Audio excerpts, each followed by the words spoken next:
بسم اللہ الرحمن الرحیم۔ السلام علیکم ناظرین، آپ دیکھ رہے ہیں کلیم کیسرانی۔ بنو اسلم قبیلہ کے ایک نوجوان سلمہ بن عمرو بن اقوا غزوہ خندق کے کچھ عرصہ بعد مسلمان ہوئے اور ہجرت کر کے مدینہ شریف پہنچ گئے۔ سلمہ بہت لمبے قد کے تنومند نوجوان تھے، ان کے ہاتھ لمبے لمبے تھے۔ قدرت نے ان کو بے پناہ طاقت اور قوت بخشی تھی۔ یہ اتنا تیز دوڑتے تھے کہ حافظ ابن حجر کے مطابق گھوڑے سے بھی آگے نکل جاتے تھے۔ تیر اندازی میں ان کا کوئی ثانی نہ تھا۔ جب مدینہ طیبہ پہنچے تو مشہور صحابی ابو طلحہ انصاری کے پاس کام کرنے لگے۔ ان کے گھوڑے کی دیکھ بھال کرتے تھے، پانی پلاتے اور چارے کا اہتمام کرتے۔ حضرت سلمہ بن اقوا ابو طلحہ رضی اللہ تعالیٰ عنہ کے پاس کام کرنے کے علاوہ اللہ کے رسول صلی اللہ علیہ وسلم کے ایک نڈر سپاہی بھی تھے۔ اللہ کے رسول صلی اللہ علیہ وسلم بھی ان سے خوب محبت فرماتے تھے۔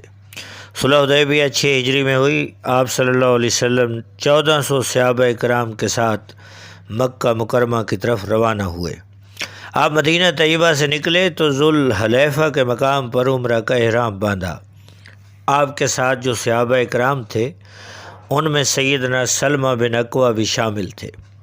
جب مکہ کے قریب حدیبیہ کے مقام پر پہنچے تو آپ نے وہاں قیام فرمایا۔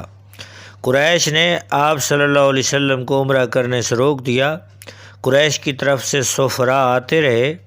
آپ صلی اللہ علیہ وسلم نے بھی اپنے داماد سیدنا عثمان بن عفان رضی اللہ تعالیٰ عنہ کو اپنا پیغام دے کر مکہ بھیجا۔ ان کے رشتہ دار مکہ مکرمہ میں کافی تعداد میں موجود تھے۔ ان کو واپسی میں قدر تاخیر ہوئی تو افواہ پھیل گئی کہ ان کو شہید کر دیا گیا ہے۔ آپ صلی اللہ علیہ وسلم نے ایک درخت کے نیچے بیٹھ کر صحابہ کرام سے بیعت لی، جسے بیعت رضوان کہا جاتا ہے۔ بیعت شروع ہوئی تو صحابہ کرام ٹوٹ پڑے۔ سیدنا سلمہ بن اقوا رضی اللہ تعالیٰ عنہ نے بھی شروع میں ہی بیعت کرنے والوں میں شامل تھے۔ صحابہ کرام بیعت کر رہے تھے کہ اللہ کے رسول صلی اللہ علیہ وسلم نے آواز دی، سلمہ بن اقوا۔ وہ قریب ہی کھڑے تھے، عرض کی، اللہ کے رسول میں حاضر ہوں۔ آپ صلی اللہ علیہ وسلم نے ارشاد فرمایا، کیا تم بیعت نہیں کرو گے؟ سیدنا سلمہ نے عرض کی کہ اللہ کے رسول، میں تو آپ کی بیعت کرنے کی سعادت حاصل کر چکا ہوں۔ آپ نے پھر اشارہ کیا تو سیدنا سلمہ نے دوسری مرتبہ پھر بیعت کی۔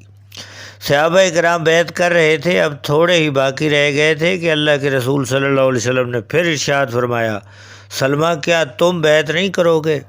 عرض کی کہ اللہ کے رسول، میں تو 2 مرتبہ بیعت کر چکا ہوں۔ یہ محبت اور پیار کا ایک انداز تھا۔ آپ صلی اللہ علیہ وسلم نے پھر اشارہ کیا کہ بیعت کر لو۔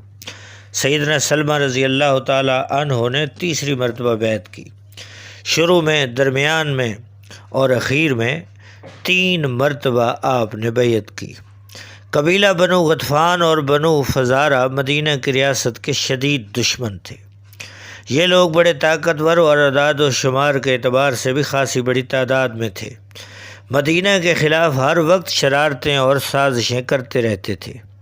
آپ صلی اللہ علیہ وسلم نے خیبر کی طرف ذی کرد نامی چشمہ پر اپنے اونٹوں کی چراگاہ بنا رکھی تھی۔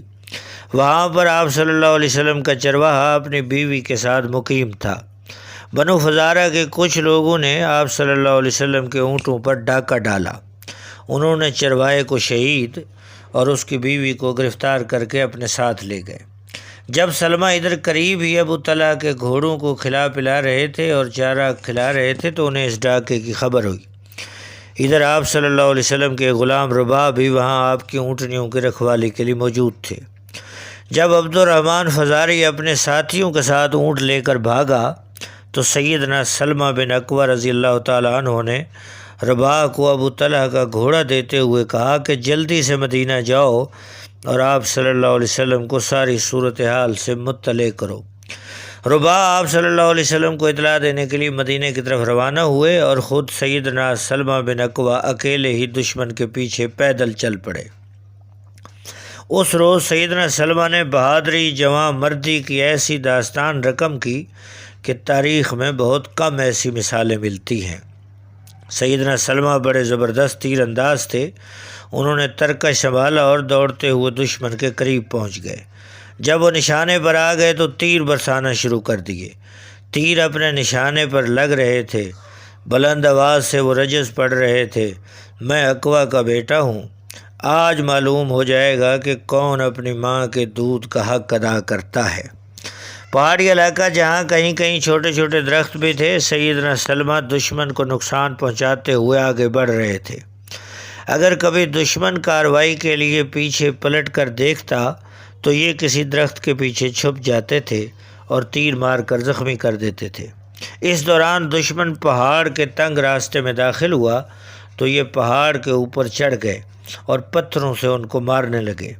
دشمن سخت پریشان ہوئے اور وہ ایک ایک کر کے آپ کی اونٹنیاں چھوڑتے ہوئے آگے بھاگتے رہے، حتیٰ کہ آپ صلی اللہ علیہ وسلم کی تمام اونٹنیاں سیدنا سلمہ نے چھڑوا لیں، مگر انہوں نے ان کا پیچھا نہ چھوڑا۔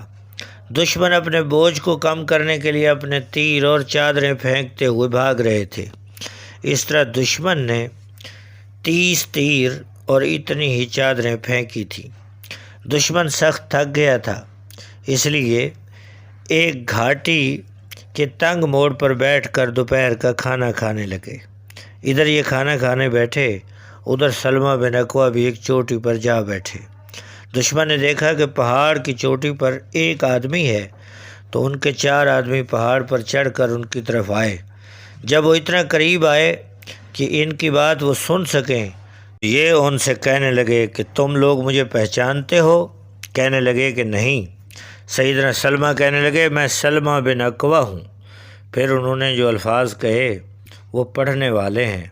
کہنے لگے میں اتنا تیز دوڑتا ہوں کہ اگر کوئی میرے پیچھے دوڑے گا تو مجھے ہرگز پا نہیں سکتا، اور اگر تم لوگ دوڑو گے تو میرے لیے تمہیں پانا قطعاً مشکل نہیں۔ سیدنا سلمہ کی بات میں بڑا وزن اور سچائی تھی۔ دشمن کو اندازہ ہو گیا تھا کہ ان کا مقابلہ کرنا ناممکن ہے، اس لیے وہ واپس چلے گئے۔ ادھر سیدنا سلمہ بن اقوا اپنی کارروائی کرتے رہے، اکیلے پورے لشکر کو مصروف رکھا، اور ادھر اللہ کے رسول صلی اللہ علیہ وسلم کے غلام ربا ابو طلحہ انصاری کے گھوڑے پر مدینہ پہنچے۔ انہوں نے آپ صلی اللہ علیہ وسلم کو سارا واقعہ بیان کیا تو آپ نے صحابہ کرام کو فوری تیاری کا حکم دیا۔ چنانچہ آپ اپنے صحابہ کرام کے ساتھ وہاں پہنچے اور دشمن شکست کھا کر بھاگ کھڑا ہوا۔ اس غزوے میں سب سے زیادہ حصہ سیدنا سلمہ بن اقوا کا تھا، اس کے بعد سیدنا ابو قتادہ کا تھا، جنہوں نے اس غزوہ میں کافروں کے سردار اور بنو فزارہ کے رئیس کے بیٹے عبد الرحمن کو واصل جہنم کیا تھا۔ آپ صلی اللہ علیہ وسلم نے اپنے ان صحابہ کرام کی قدر اور توقیر فرمائی۔ آپ صلی اللہ علیہ وسلم نے ارشاد فرمایا ہمارے سب سے بہتر شاہ سوار ابو قتادہ ہیں، اور سب سے بہتر پیادہ یعنی پیدل جنگ کرنے والے سلمہ ہیں۔ سیدنا سلمہ بن اقوا کو ایک اور شرف بھی ملا کہ آپ صلی اللہ علیہ وسلم نے مال غنیمت میں ان کو 2 حصے عطا فرمائے، ایک پیدل اور دوسرا شاہ سوار کا۔ تو ناظرین، یہیں تک بس نہیں، بلکہ جب آپ واپس مدینہ تشریف لے جانے لگے اور اپنی اونٹنی پر سوار ہوئے تو سیدنا سلمہ سے فرمایا سلمہ تم بھی میرے پیچھے سوار ہو جاؤ۔ وہ منظر کتنا خوبصورت اور سلمہ کے لیے کتنا بڑا اعزاز تھا کہ وہ اللہ تعالیٰ کے رسول صلی اللہ علیہ وسلم کے پیچھے سوار تھے۔ ناظرین، یہ تھی ہماری آج کی ویڈیو۔ اگر آپ اس قسم کے واقعات سے دلچسپی رکھتے ہیں تو ہمارے چینل کو سبسکرائب کریں، بیل آئیکن کو پریس کریں۔ بہت شکریہ۔